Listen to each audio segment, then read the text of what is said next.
Hallo, ons is besig met 'n nuwe reeks, Glo soos 'n kind. Vandag is maar die tweede afdeling. Hierdie week fokus ons op die skok van die koninkryk.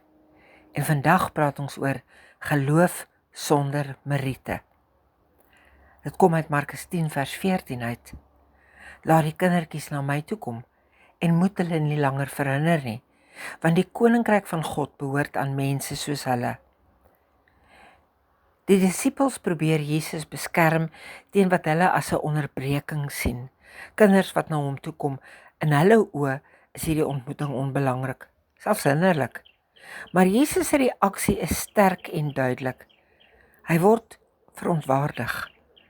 In hierdie afdeling leer ons Jesus ken waar hy die logika van prestasie en waardigheid omkeer. Die kinders bring niks om te offer nie. Geen argumente, geen meriete, geen prestasies, geen onderhandeling nie, net hulle self. En tog sê Jesus dat die koninkryk aan mense soos hulle behoort. Hier word geloof nie beskryf as iets wat ons opbou nie. Dis iets wat ons ontvang. Kinders leef uit ontvangs. Liefde, sorg, identiteit, aanvaarding. Hulle onderhandel nie vir hulle plek in hulle familie of waar hulle moet bly nie. Hulle rus daarin. Jesus wys dat toegang tot God se koninkryk nie oopgemaak word deur selfverbetering nie, maar deur oop hande.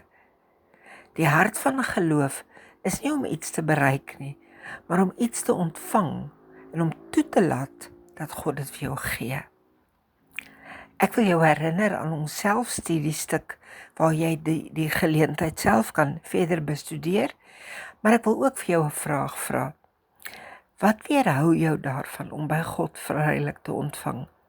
Dink diep hieroor na, want by bykans almal van ons is daar steeds 'n goeie werke ingesteldheid.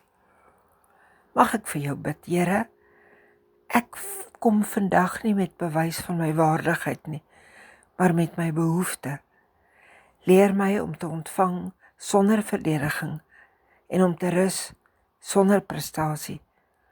Maak my hart stil genoeg om u genade eenvoudig te glo en te leef.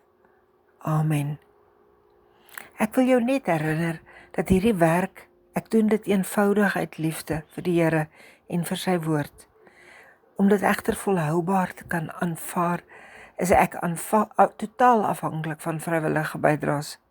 Ook ander mense, sodat mense my kan help met tegniese voorbereiding en verspreiding van die dagstukke. My bankbesonderhede is vir jou in die teks gelaat. Jy kan dit daar gaan vind. Dankie dat ek jou hieroor kan vra. Mag jy 'n mooi dag hê. Ronel.